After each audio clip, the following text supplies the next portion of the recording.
আমি এখন আছি শ্রীরামপুরে। এখান থেকে টোটো ধরলাম, যাচ্ছি মহেশের উল্টো রথ দেখতে। তার সাথে সাথে আপনাদেরকেও এই মহেশের উল্টো রথের দর্শন করাবো। আমি এখন আছি মহেশের রথের সামনে। এখান থেকেই এই রথ টানা হবে। এখানে আছে জগন্নাথ দেবের মাসির বাড়ি।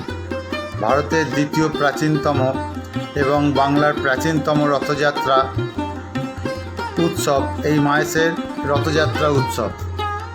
এই রথযাত্রা উৎসব 1396 সাল থেকে পশ্চিমবঙ্গের শ্রীরামপুর শহরের মহেশে অনুষ্ঠিত হয়ে আসছে। রথযাত্রার সময় মহেশের স্নানপ্রিয় ময়দানে 1 মাস ধরে মেলা চলে এবং এখানে প্রচুর ভক্তের সমাগম হয়। শ্রীরামপুরের মহেশের জগন্নাথ দেবের মূল মন্দির থেকে মহেশের গুন্ডিচা মন্দির মাসির বাড়ি পর্যন্ত জগন্নাথ, বলরাম ও সুভদ্রার 50 ফুট উচ্চতা সম্পন্ন এই রথ টেনে নিয়ে আসা হয় এবং উল্টো রথের দিন আবার জগন্নাথ মন্দিরে ফিরিয়ে আনা হয়।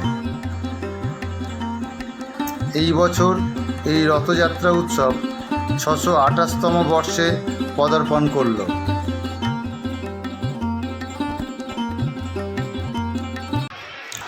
এখন রথে জগন্নাথ, বলরাম ও সুভদ্রাকে তোলা হচ্ছে।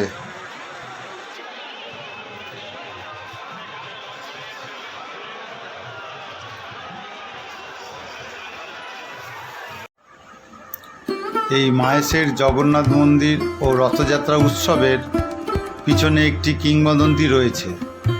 সেটি হলো 14 শতকে ধ্রুবানন্দ ব্রহ্মচারী নামে এক বাঙালি সাধু পুরীতে তীর্থ করতে গিয়েছিলেন। তার ইচ্ছা হয়েছিল যে তিনি জগন্নাথ দেবকে নিজের হাতে ভোগ রেঁধে খাওয়াবেন, কিন্তু পুরীর মন্দিরের পাণ্ডারা তাকে বাধা দেয়ায় তা তিনি করতে পারলেন না। তখন দুঃখিত হয়ে তিনি আমরণ অনশনে বসলেন। 3 দিন পরে জগন্নাথ দেব তাকে দেখা দিয়ে বললেন, ধ্রুবানন্দ, বঙ্গদেশে ফিরে যাও। সেখানে ভাগীরথী নদীর তীরে মহেশ নামেতে এক গ্রাম আছে, সেখানে যাও। আমি সেখানে একটি দারুবম্ব বা নিম গাছের কাণ্ড পাঠিয়ে দেব। সেই কাঠে বলরাম, সুভদ্রা আর আমার মূর্তি গড়ে পুজো করো। আমি তোমার হাতে ভোগ খাওয়ার জন্য উদগ্রীব। এই স্বপ্ন দেখে ধ্রুবানন্দ মহেশে এসে সাধনা শুরু করলেন। তারপর এক বর্ষার দিনে মহেশ ঘাটে একটি নিম কাঠ ভেসে এলো।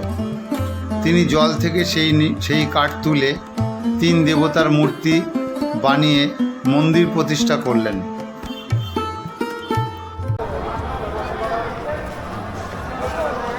জগন্নাথ দেবের মাসির বাড়ি থেকে যে রাস্তা ধরে রথ টানা হবে সেই রাস্তা ধরে আমি হাঁটছি, যাচ্ছি আমি জগন্নাথ দেবের বাড়িতে, যেখানে জগন্নাথ দেবকে রাখা হবে। নমস্কার। মায়ের পল্লী সাধারণ দুর্গা উৎসব কমিটি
এক টাইম গাইছেন, এক টাইম গাতে না, যদি ভালো তাহলে পা দিয়ে এক সাইডে ঢুকে যায়।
সারা বছর জগন্নাথ এখানেই থাকে।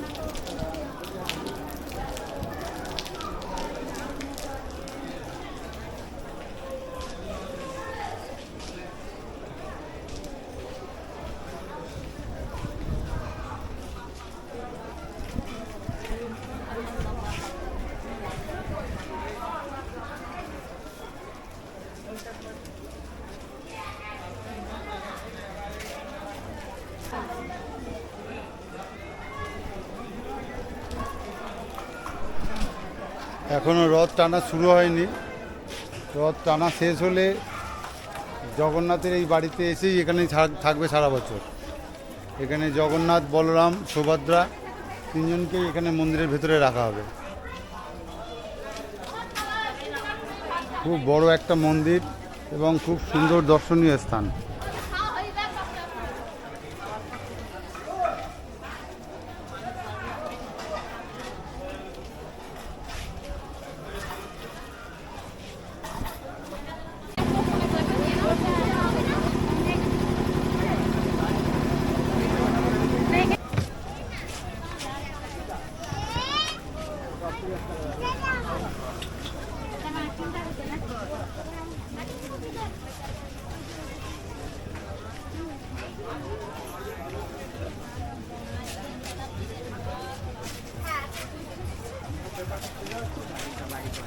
বাড়িতে ভোট দিয়ে ভাই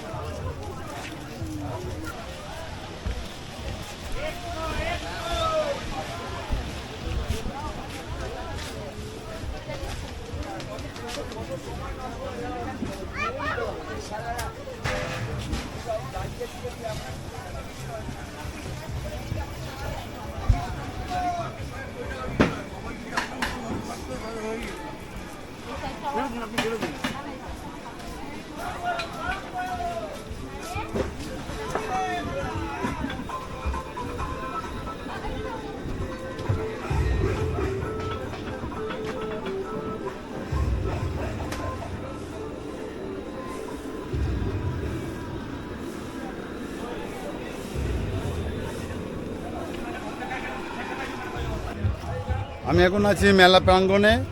এই মন্দিরের পাশেই একটা বিশাল বড় মেলা হচ্ছে।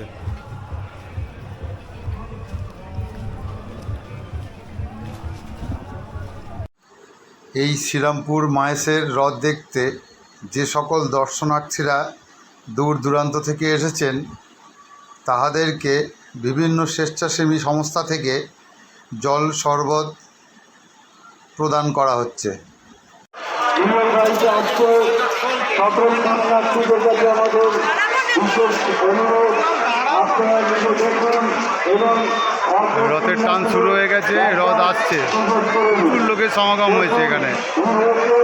এই মহেশের রথে প্রচুর লোকের সমাগম হয়। প্রতি বছরই এইভাবে এই অনুষ্ঠান পালিত হয়। আমরা আপনাদের সহযোগিতায় হাত বাড়িয়ে রেখেছি। দিনাজপুর মাহেশের 628তম রথযাত্রায় আজ পূর্ণ রথযাত্রা। রথের টান শুরু হয়ে গেছে। যদি কোনো পুণ্যার্থী কোনো অসুবিধার মধ্যে পড়ে তাহলে এখানে পুজো দেওয়ার জন্য, রথের পুজো দেওয়ার জন্য কলা বিক্রি হচ্ছে।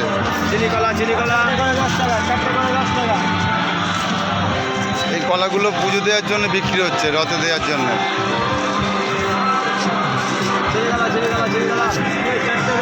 এই যখন রথ টান হবে তখন রথের মধ্যে এই কলাগুলোকে দেওয়া হয়।